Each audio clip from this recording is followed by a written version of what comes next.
Ladies and gentlemen, I'm going to call this meeting open with a welcome to you all. Let me start with a question. For how many of you is this the first GSF event?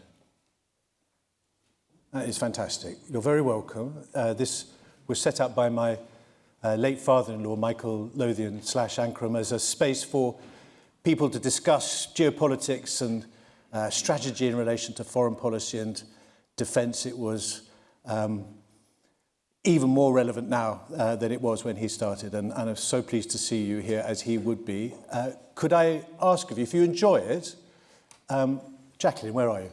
Jacqueline Jiggs at the back is the lady who organised it. If you enjoy it, please contact Jacqueline and sign up for the mailing list. All it commits you to is to receive information about future events, but we would love to see you come back in the future.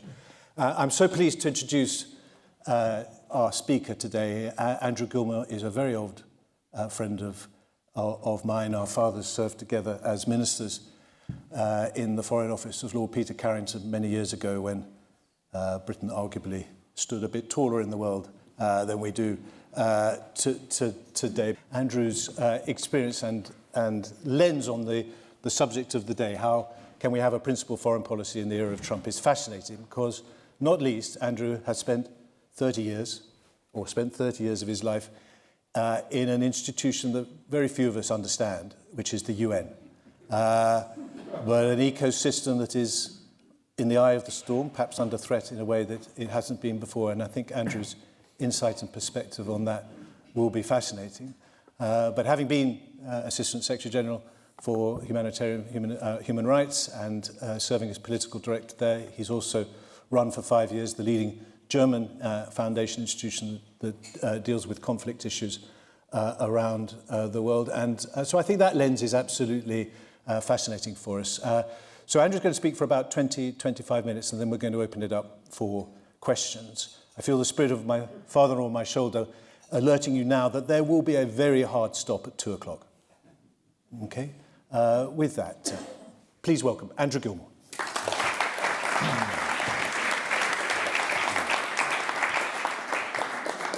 Thank you so much. Thank you so much, Nick. Your little mishap there reminded me of my favourite line from P.G. Wodehouse.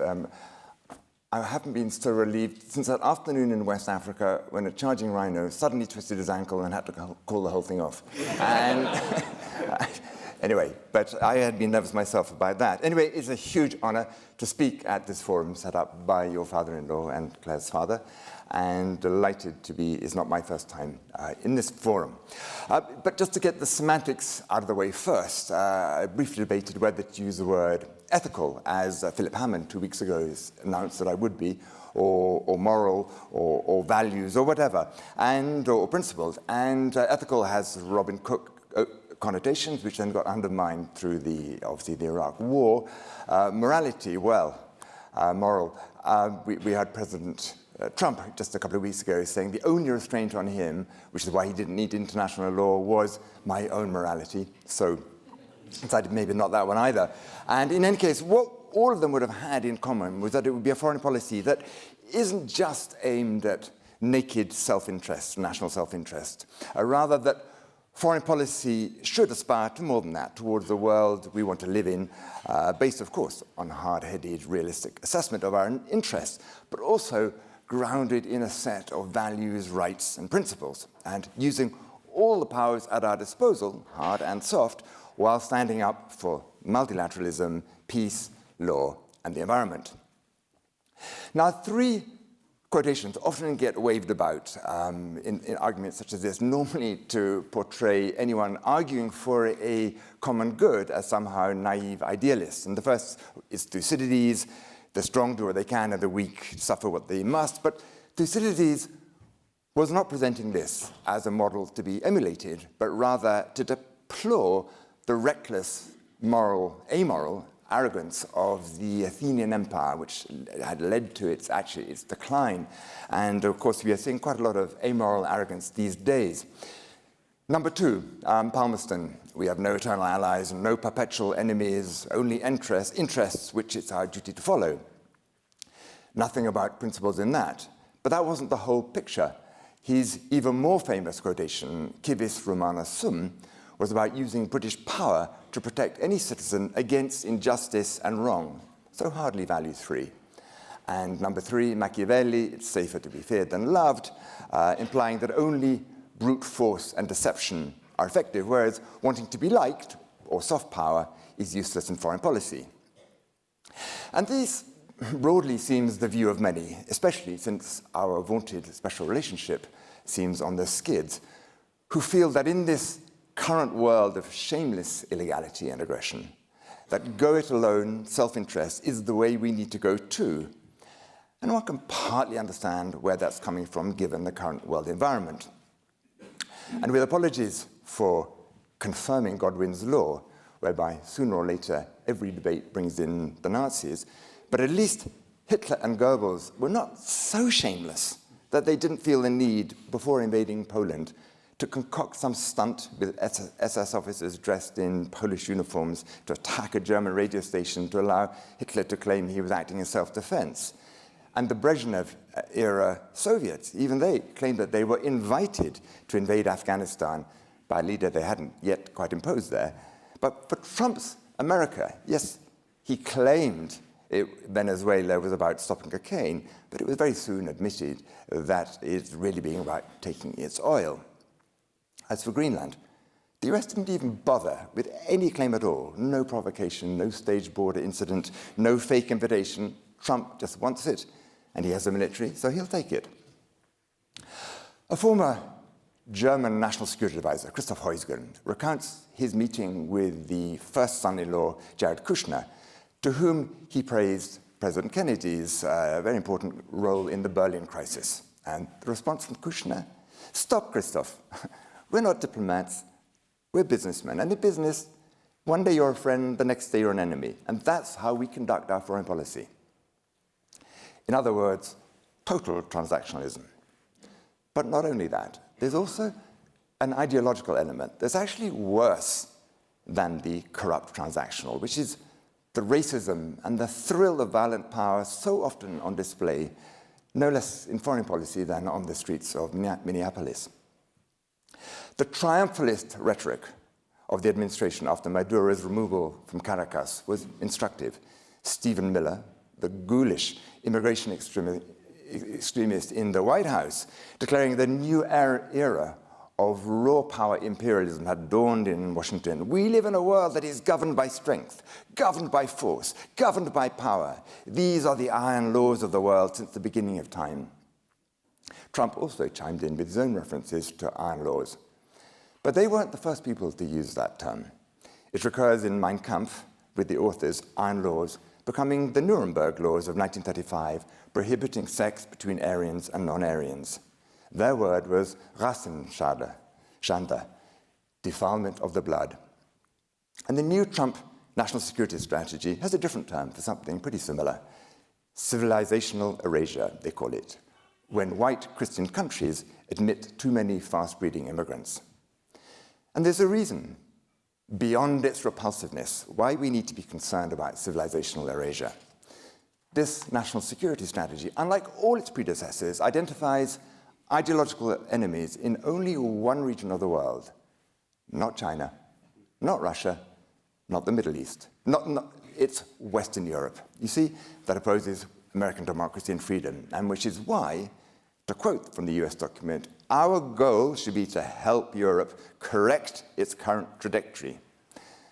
And the way to do that is to assist so-called patriots to overthrow our laws and norms and values. And those patriots are, of course, what others see as neo-fascists and authoritarians, receiving copious assistance from the Kremlin and flocking to Mar-a-Lago for selfies where they can lambast their own countries. With patriots like those, one can ask, who needs traitors?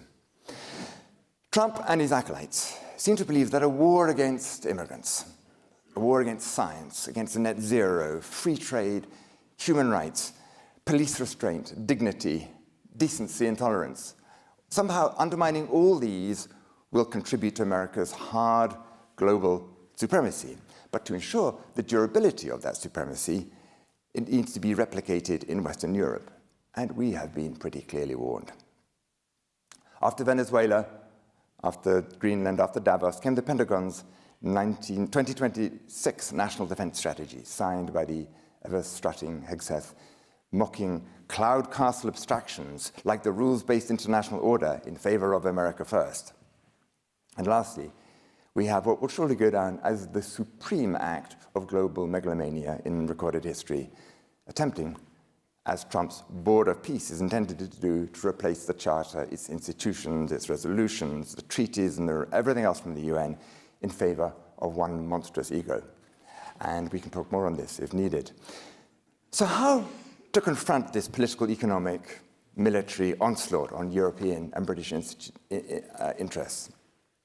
The conclusion drawn in the eyes of many is that in this world of bullying, allies bashing, transactionalism, we should ape our erstwhile ally and jettison our principles, both in methods, drop soft power, drop multilateralism, and goals, basically our country above all. And principles are a luxury we can't afford in today's world. Hence, 10 days ago, the Sunday Times finally found something they praised Keir Starmer for, which is the slashing of foreign aid a year ago, as if to say, great, the way to pay for our increased security is at the expense of literally the most vulnerable people on the entire world. And the Labour government's decision, announced while Elon Musk and Marco Rubio were eviscerating USAID, which is estimated to cause up to 14 million unavoidable deaths by 2030, and just a couple of days before Starmer was supposed to have his first ever meeting with the new president of the United States, and it was as if he was trying to impress him, as if such toughness would go down well and work perhaps in the same way as the King's letter was to do. But the opposite page of that same paper carried a column by Dominic Lawson exemplifying the anti-values approach, pouring condescension on Starmer's alleged delusional obsession about international law, and actually praising Trump, despite his narcissism, venality, and idiocy, for managing to demonstrate that soft power has a sharply falling export value. In other words, we should forget about soft power and delusional international law, only hard power in the service of selfish national interests, not promoting values, law, peace, multilateralism, human rights, or a clean environment. But soft power isn't just for softies, and to be sure, it's not a goal in itself. It's a vital tool or method for statecraft. And while some of it is certainly values and principles driven, e.g. respect for law and human rights, or the BBC World Service providing truthful news to oppressed peoples, other forms of soft power, e.g. Russian disinformation, are clearly not beneficent.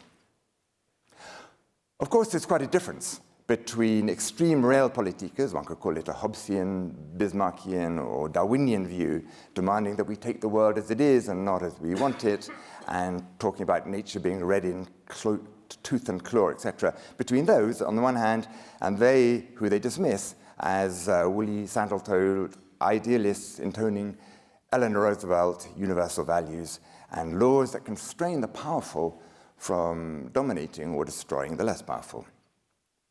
But placing interests and values in stark contradistinction to one another, as some do, ignores the whole concept of enlightened self-interest that we got from Burke and Adam Smith, some of us via Jesse Norman, but it isn't quaint and feeble. No, it's actually firmly in the national self-interest for middle-ranking powers to act according to values and law and in concert with other countries who largely share our views and similarly want to constrain the most powerful and amoral, and who understand that only acting in cooperation can we deal with the profoundest threats to the world. To take one example of values leading to strength, during our finest hour, the conviction that we were in the right, that it wasn't just for our security that we were fighting, but for our values and principles, as well as solidarity with victims elsewhere, helped to strengthen British resolve. Even more important, as Tim Brewery has shown in his new book, Allies at War, this moral high ground was the key reason why an overwhelming majority of Americans, even before America itself entered the war, was in favor of providing assistance to the Brits. Of course, You can't fight off a massive attack with just with honor and values, but they can certainly help. There are many other areas where upholding principles moves into the category of a nation's hard interests. Climate and ecological issues are seen by real politicers as intrinsically soft power issues, cuddly pandas, newts and stuff. And there's actually a remarkable correlation between climate deniers, hardcore realpolitikers, aid bashers, UN skeptics, and militant anti-immigrants, who are often, very often, the same people, even though the results of their prejudices in some areas actually undermine or exacerbate their bugbears in others. For example, denying climate science and demanding aid cuts makes it far more likely that there will be large-scale immigration from the worst affected regions. Therefore, those of us with different views welcomed the release last week of a long-delayed but hard-hitting UK national security assessment prepared by intelligence services focusing on biodiversity loss and ecosystem collapse. Many people, especially in the senior ranks of the military, already understand the alarming security implications of climate change. But what is newer than that even is recognition that the collapse of biodiversity systems poses threats of a similar scope.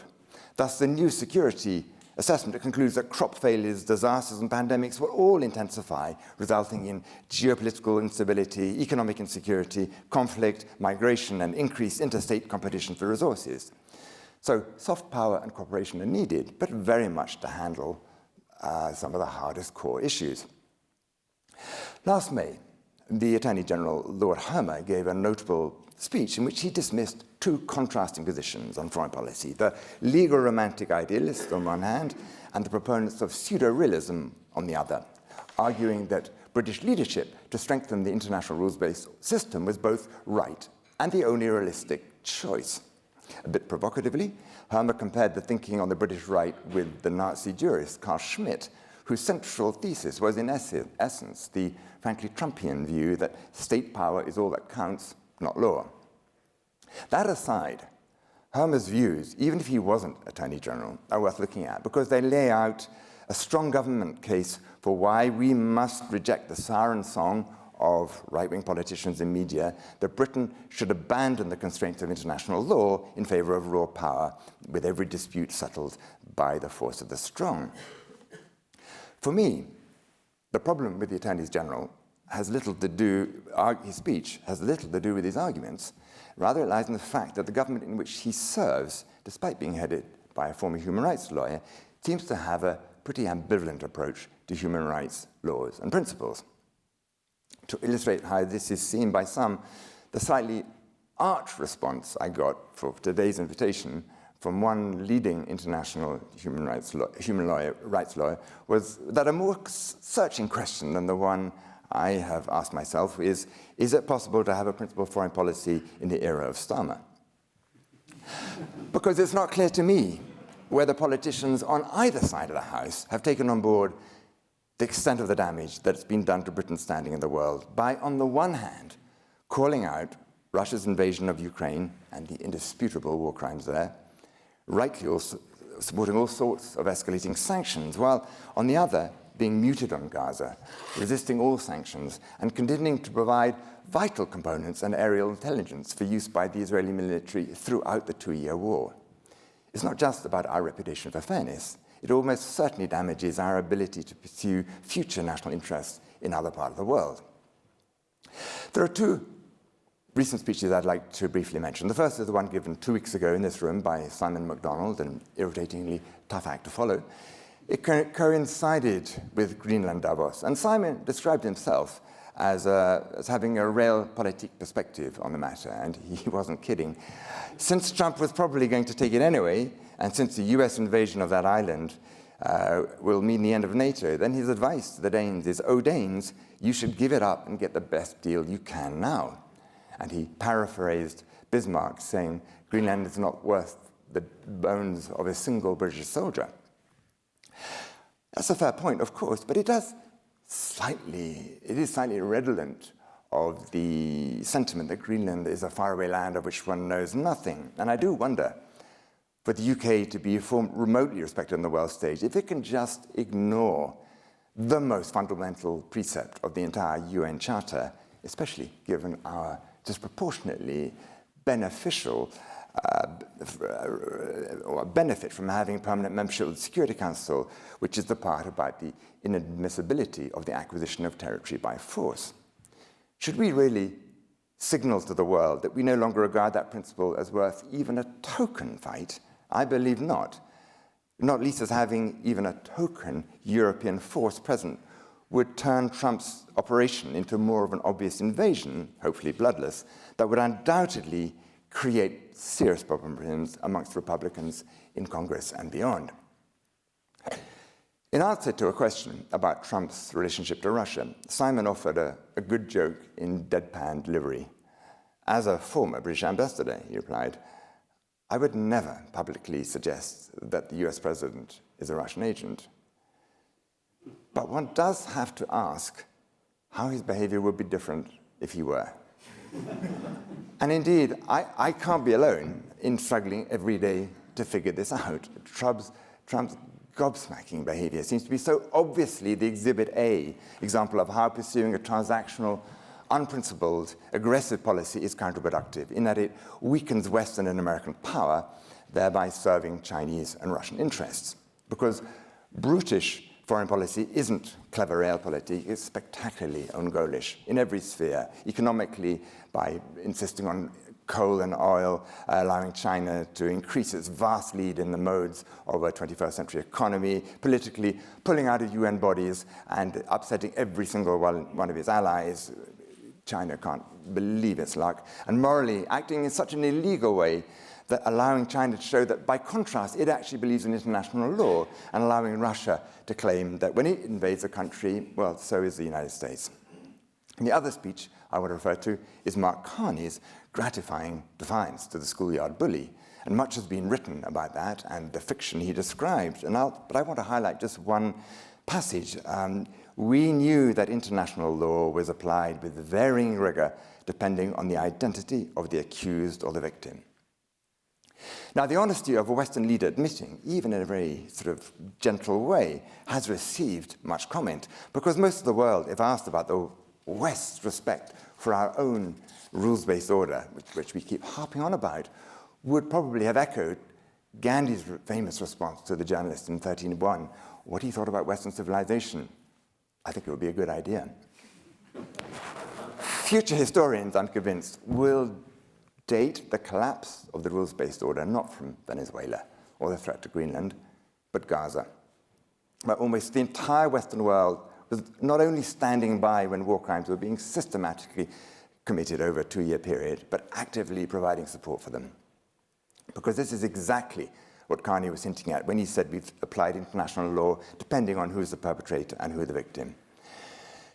If you were to rely on the Times and the Telegraph for your news, you would have no idea that almost every major human rights organization in the world has judiciously weighed the evidence and concluded that Gaza was indeed a genocide. Human Rights Watch, Amnesty International, Médecins Sans Frontières, the UN Commission of Inquiry, which found that it was guilty of 4 out of the 5 counts of genocide, a view shared by Israeli human rights organizations, Israeli experts on genocide, and by the World Association of Genocide Scholars. You wouldn't know that. And pressed on this, the British government points out that international courts need to make a formal ruling on whether the world, what it has been watching for 2 years, counts as genocide. But UK officials are fully aware that the first article of the 1948 Convention on Genocide calls on all state parties not just to punish the perpetrators of genocide after the event, but also to prevent genocide from happening. Therefore, to claim, as we do, that the UK cannot take action until the ICJ issues its final judgment in 2028, 4 years after its preliminary judgment saying that it believed that there was a plausible case, seems like a very clear attempt by the government to fudge its legal obligations to take action to prevent further killings. There's a reason why the 1948 Universal Declaration of Human Rights begins with the word universal, because human rights need to be applied universally, and not just when you don't like the perpetrator. A war crime is a war crime, whether it's committed by a friend or foe, as is genocide, as is illegal invasion. And this is what Carney was getting at, and why much of the rest of the world finds our double standards both infuriating and risible.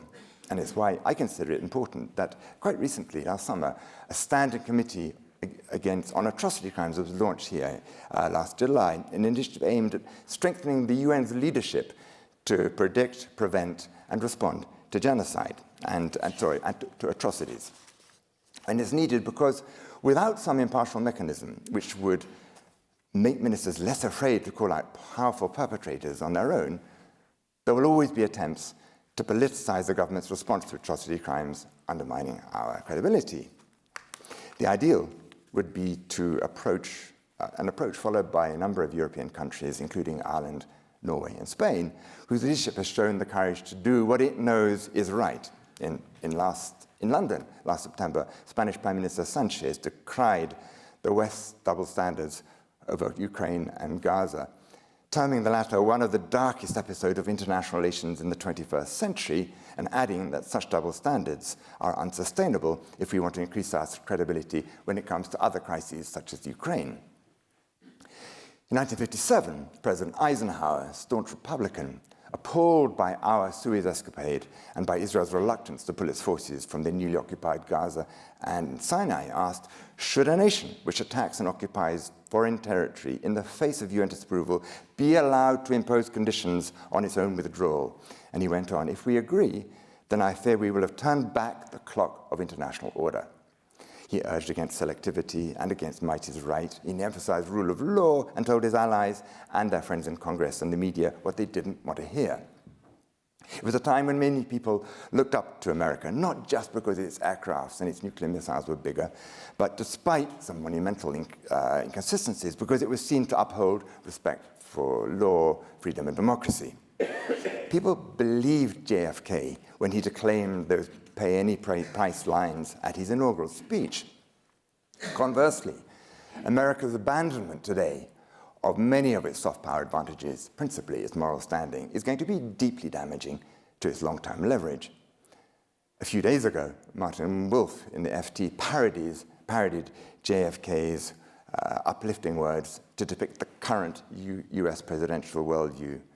We shall exact any sum, impose any burden, inflict any hardship, oppose any friend, and befriend any foe to assure the wealth of me, my family, and friends. There is no going back to where we were before. Future administrations, one hopes, will drastically change course, but they will never manage to reverse the full damage. So in summary, principles, values, and interests, when pursued cleverly, courageously, and multilaterally, are not incompatible. They can and should reinforce one another. Probably at no time since the UN's founding 80 years ago, and just 2 weeks ago down the road, we held the 80th anniversary of the first ever UN meetings held in London in January 1946. Never since then has the need been greater than it is now for democratic middle-ranking powers to come together and make common cause, both to build up their power, crucially, and also stand up for the principles that they share. Most of those principles have been enshrined in international law, but are now under threat as never before. I just don't see how our future peace and prosperity can depend on any other foreign policy. Thank you very much indeed.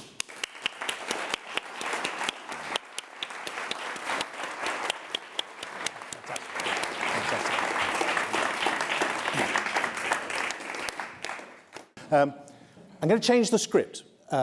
Chair's privilege. We were scheduled to enter into a conversation, but my experience of GSF is this is normally a room full of opinion, full of insight, often rooted in lived experience. And I think there's much more value of going straight to questions. Please respect the principle of the GSF farm, which says all animals are equal. Please embrace the uncomfortable truth that there may be some people in this room who do not know who you are. And therefore we ask you, whoever you are, to introduce yourself when you ask the question. I'm going to pick out one thing though, Andrew. You said that you have been in this room before. And it clearly was weighing on you. Tell us what brought you here before. Yeah, it was 1988, and it was during the merger of the then Liberal and then Social Democratic Party. And two 23-year-olds, the other is in this room, Hugo Dixon, and I had been tasked to draft for the leaders a brilliant and visionary document that was going to be ready for the launch in this room with the world's media watching the historic merger. And it was so brilliant and visionary, the document, that every single Liberal MP rejected it on the day, which slightly spoiled the mood. Indeed, the Guardian editorial the next day was, "When fiasco is too mild a word." So when I got this invitation, I knew I had a slightly low bar, but I was optimistic that I would get slightly above that. You have soared above it. We can all agree. And so nice for us all to be here at this moment of redemption and exorcism of that moment. I've given you some time to think about your questions. Please, introduce yourself. Yes, well, I am actually Hugo Dixon. Oh, there you are. Yes. And lovely to be back here too. And brilliant speech. And I think the answer to your question is it possible? It's an emphatic yes. But as you said, you need to marry these interests and these values with intelligence and courage. I think those were two of, I think you said clever and courage. So my question to you is, who do you see around the world? Which leaders do you see around the world today, either full national leaders or other people in very important positions who actually have that capacity to marry the wisdom and the courage that we need to lead this principled foreign policy? Thank you, Hugo. Andrew, take it. Well, after over a 40-year friendship, I could have expected a tip-off that you wouldn't ask me that question. Well, we obviously don't have any Mandelas around. I mean, there are. I mentioned Pedro Sanchez has been, his economy is doing very well, and he has stood up for what he thinks is right, particularly on that issue of Gaza. I think, obviously, many of them are deeply flawed, none as flawed as the obvious one. But I would say Macron has certainly potential, and various others. The Norwegians, often the Nordics, do have a very principled approach. I would rely on our European partners, who we do, as I said, share values with. I mean, it's not my job to be attacking the current government, but we haven't really seen that much leadership that I've noticed anyway here. But other European countries and like-minded, and obviously Carney, who has really, I think, will go down as the author of the most famous speech, a memorable speech of the last 10 years. I think he would be one that we'd be putting our money on now. I'm sure people will pick up on that. I'm going to call the gentleman at the back who caught my eye. Please introduce yourself.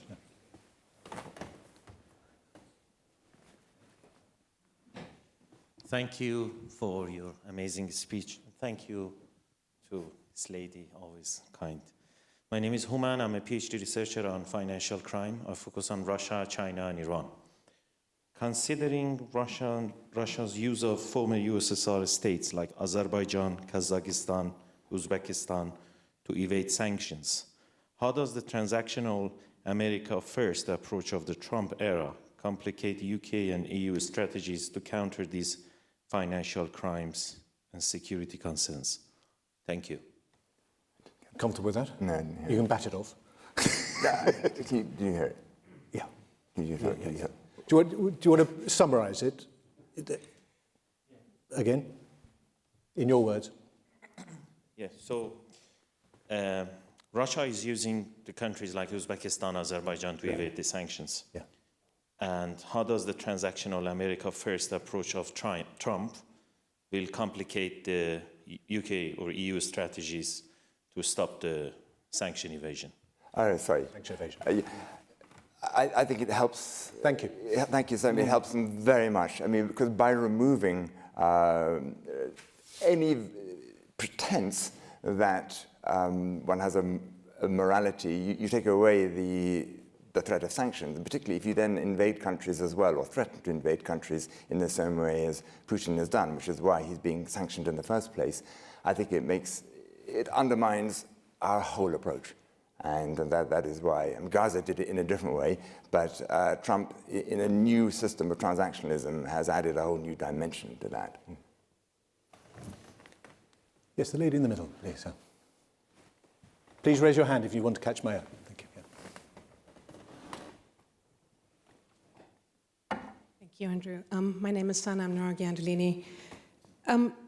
Andrew, I was wondering whether it's a way of perhaps reframing, because at the risk of offending everybody here, what are we now as the British United Kingdom in the world? We're a sort of small island in the North Sea. We're not a British Empire anymore, this country isn't. And I would suggest that an ethical or moral or principled foreign policy is actually naked self-interest for the UK in the world. I mean, if you think about if we'd taken a principled stance against the Iraq occupation, or a principled stance against how we dealt with the Taliban and women's rights in Afghanistan, or Gaza, as you're saying right now, or simply whatever's going on in Iran right now, these horrific sanctions that have imposed so much poverty on the public and strengthened the regime, and then this threat of military action. If we actually took a principled stance, it would be good for the British standing in the world. And I think Britain is different to Spain and Norway and France even because of its history. So I think we should be bolder and say morality and ethics is the one flag that we should be flying very proudly now, as opposed to questioning it. Does that make sense to you? Well, yeah, I thought it's what I was saying, actually. Totally. I mean, there was a time when a great British Foreign Secretary said Britain needs to punch above its weight. And in those days, I mean, he got slightly mocked even then, but at least there was a certain weight back in the 1990s. That weight seems to have largely dissipated. So I would totally agree. And you said being slightly bolder. Well, I had rather hoped I was making that point as well. You were. Yes, please, gentleman over there. No. See Robin. Thank you very much for a very interesting talk. I'm Dr. Nikolai Dug-Anderson, author of Defending Dictatorship with Palgrave Macmillan. So we saw the opening of 2026 with an attack on Venezuela by Trump. And I guess perhaps this is a bit of a nuanced question, but there are some who say it was a quote-unquote limited military operation, and Maduro himself says that he was kidnapped. So would you say that he was kidnapped or captured, and does it really make a difference to how Trump or others view the world, international law, and what we were allowed to do with other people's sovereignty? Thank you. Yeah, indeed. I mean, there was actually, I was told that Senator Rand Paul pointed out that he clearly this was an act of aggression and an invasion. And when Rubio tried to respond, said, well, it's not really. It wasn't an infringement of their sovereignty. The guy said, look, I'm a huge believer in defending America. You couldn't persuade me that it would be, was it Rand Paul actually? It was indeed Rand Paul. Yeah. And you can't convince me otherwise. So I mean, it was, anybody would have to, if somebody went into Washington and removed their president, and if you really didn't like their president, Americans would get pretty upset. Now, the semantics of kidnapping or capturing are slightly lost on me. I hadn't understood the distinction, but it was an act of illegality, and which, interestingly enough, even Nigel Farage said, when Keir Starmer was asked, he said it's a complicated question, but Farage said it looked like a breach of international law to him. Thank you. Robin.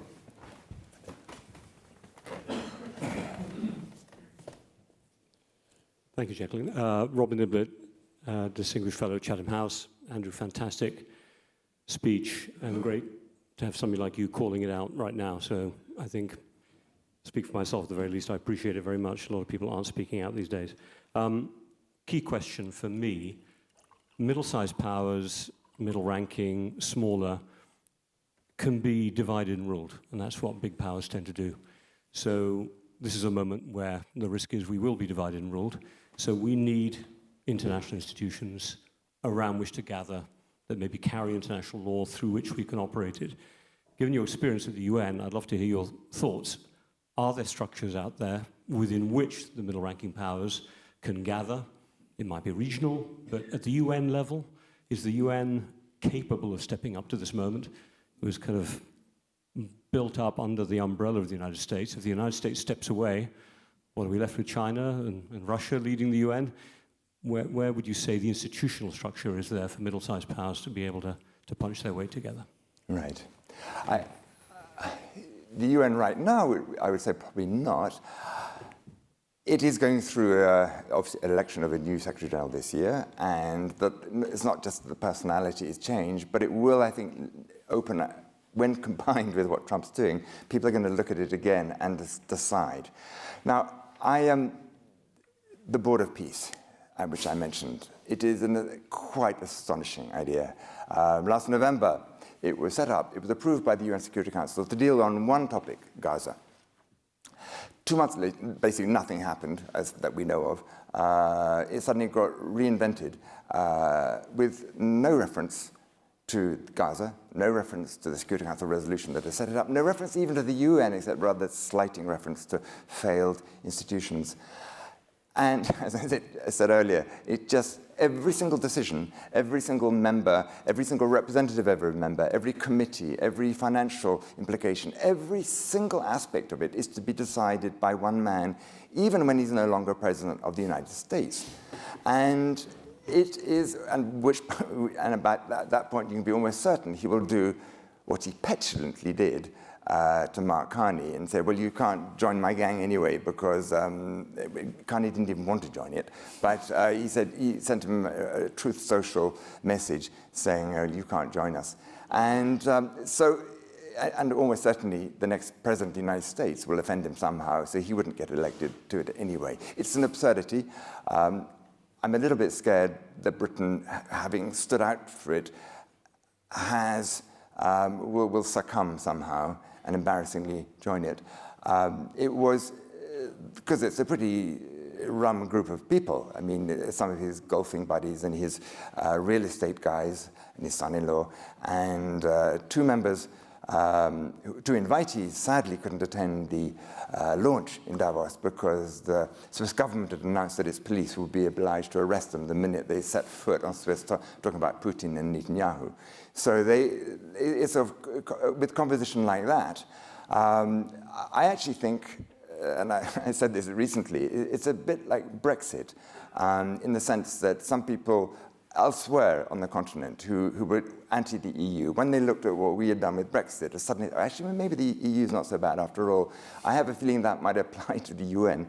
People are going to say, well, if the alternative is the Board of Peace, Christ, but I think the UN, let's have another look at that. So I think that will be the place, and actually inventing new institutions tends not to work. And you're not, all its flaws, and as you mentioned, I worked for it for 30 years. I'm very intimate with those flaws. But nevertheless, I feel that it would be, to reinvent something different isn't going to work. One has to reinvigorate that instead. Thank you very much. Yes, Jen. And then the gentleman next to you. Thanks, Jacqueline.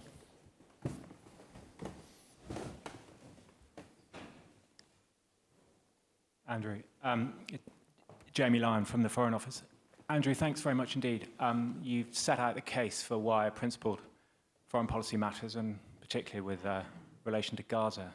Thank you for doing that. But I did just want to ask one thing which you haven't mentioned, and that is around the use of force and the importance of military strength when it comes to imposing your will on the rest of the world. To paraphrase, I think it was Roosevelt, you need to speak softly and carry a big stick. If we are to convey any of this principled nature of future foreign policy, we absolutely need to build up our reserves of credible military strength and pull that away from the US, frankly, monopoly on violence in the Western world. Do you think that it is possible? Does the role of force have utility in what you're talking about in this reassertion of a principled foreign policy, and what do you think the chances of that happening really are? That actually is a really good question, and I did hint at it, but I didn't really answer your question in advance. Yes, I do. It has to be based on getting more powerful, because otherwise people don't respect you, starting with the United States. I mean, that is clear. The derision with which Trump has talked about, even, I mean, he boasts about the fact that there's been an increase thanks to him, but it's still very, very small, and we're not even going to get to 3.5% until, was it 2035. And I do believe, not that one wants to use it, but to stop other people using it, one has to have and I think very few people would not agree that we have to quite significantly bolster our defense forces. Just my argument would be that it shouldn't have been done at the cost of the aid budget, which I think was extremely unfortunate and a terrible signal of our sort of global citizenship and setting a good example and a principled line. So, but I definitely agree with the basis of your question that yes, that does have to be an increase in military capability. I'm going to go to the gentleman next to you, yeah. Dominic Caratu. Back to Robin's question just now. Is an alternative body potentially the European Union? And if so, do you believe they might get their act together and act with slightly more power and cohesion? Separately, so it's a three-part question, apologies. Do you think that Trump is now past peak Trump, as somebody said on a recent podcast? And thirdly, I gather that the insider view is that since 2008, the United Nations Security Council has proven not to work or function. Can you comment on that? Thank you. Got those? Yeah. the third one, I'll give in reverse actually, because I already forgotten the first two. But the third one, yes, it's totally paralyzed at the moment, and that has been happening with China, Russia, and the United States. And it's still, they can still agree on some matters, and but it's essentially not a very effective, because it's the worst, I mean, but it did last. I mean, it did work in a vague way from 1945 until the end of the Cold War.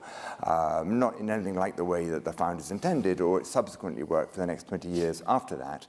But at least it's a place for them to debate and to maybe take out the venom of some of the issues. And so right now, it's at certainly the worst point it's been since the Cold War.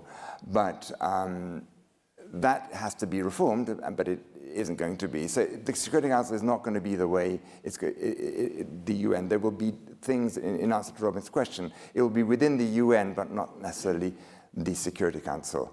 Forgive me, but in just 2 words, what were the other 2 questions? Remember them. First was Europe.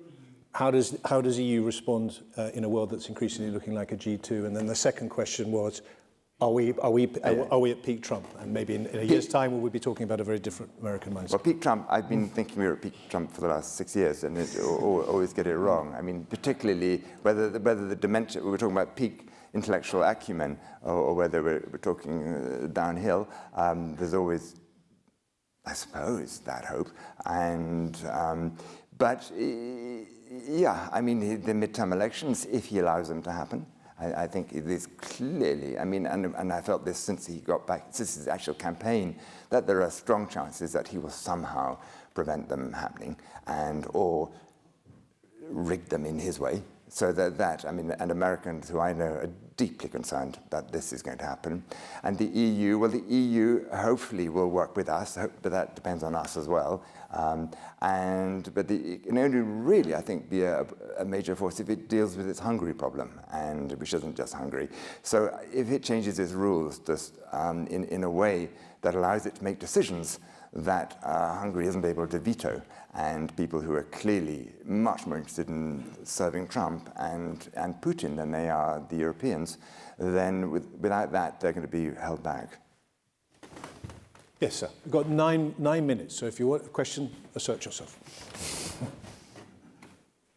Thank you. I'm Sebastian Malaby and a friend of Andrew's.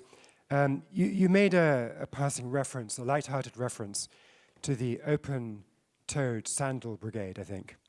and you wisely side with them whilst wearing a fine pair of brogues and a well-cut suit. That's the comment. The question is a sort of variant on Hugo's, which is not who are the individuals around the world who you see hope in terms of vehicles for your values-based foreign policy, but what are the countries which you would say over the last, 30 years have consistently pursued the type of foreign policy that you advocate, and where it actually has served their interests? I mean, Norway, or pick your example, but I'd love to hear your evaluation of how well it has worked for those who have tried it. Well, I don't think it has been tried very much. And one could take the view that in the past it didn't matter as much as it does now, because when it's easy to, all of us, to talk about the Nordics, as you did, and their interests are such that they don't always have to make such a trade-off. But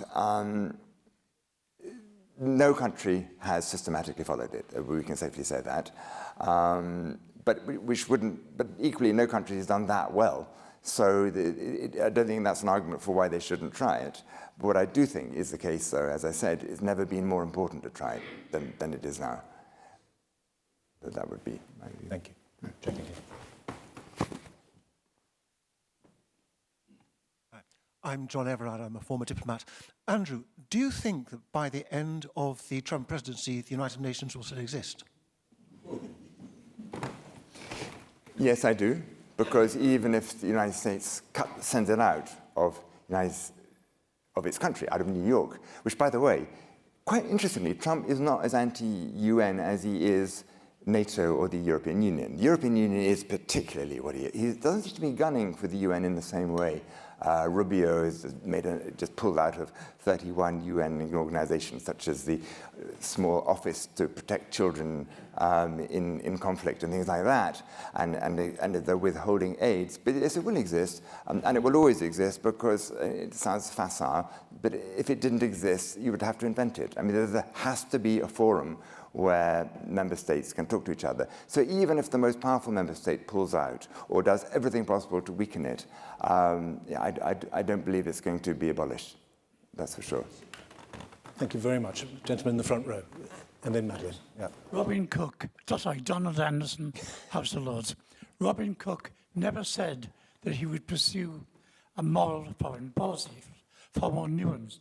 What you say, is it fair to say that whereas US foreign policies oscillated between, say, Woodrow Wilson, a Carter, and now a Trump, whereas Pache, Robin Cook, there's been a continuity in British foreign policy, Geoffrey Howe, Hurd, and Robin Cook.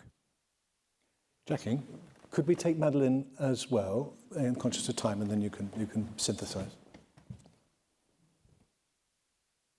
Thank you, Madeline Moon. We've had a number of quotes around principles, morality, ethics. Can we talk about social media and AI and how Donald Trump has managed, along with his tech bros, to really remove the debate and discussion at a level in which there is civilized sharing of ethics and views and opinions to one of hate and conflict? How, therefore, do we move forward in destroying the US national security strategy, which says quite explicitly that they want to use American power to use right-wing radical parties to take down the civilization erosion that they see happening? How do we, those of us who have an interest in actually following ethics and morality and values, stand forward and challenge those who actually control most of the means of communication that our citizens follow?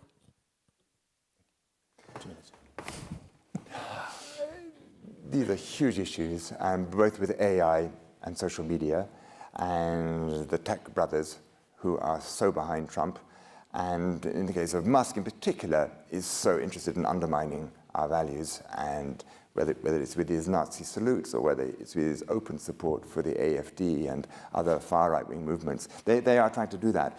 The only way that I can think of, and I'm not the expert, there are definitely people in this room who know vastly more than I do on this, is for us to work with the Europeans and to see, even though the Americans, I mean, in the case of, by their standards, 160 million euro fine was imposed on X by the European Union, and Marco Rubio, Secretary of State, said this is against America. Of course it's not against America, but that's what they're trying to do. They've so cleverly got in hoc with the administration that it's going to be a hell of a fight. But I do think that the Europeans, with us, and those who are not in the EU, Switzerland, Norway, and the UK, have to work very closely with them.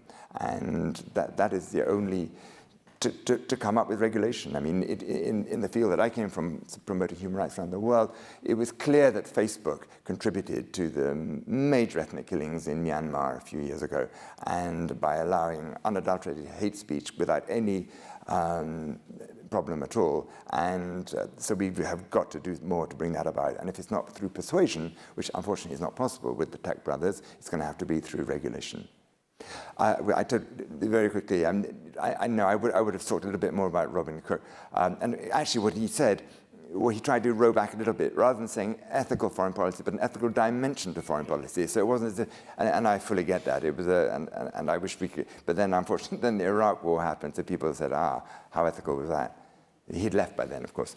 But ladies and gentlemen, time's up. The spirit of Michael Lothian is on my shoulder saying, let them go. But before you go, can you please join me in thanking not just Jacqueline Jakes for organising and everything that goes into this. Let's stay there.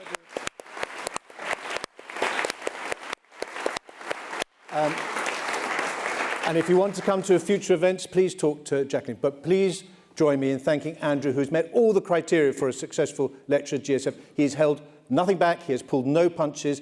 He's been provocative, and I know you've enjoyed it. I've enjoyed it. Please let's say thank you to Andrew.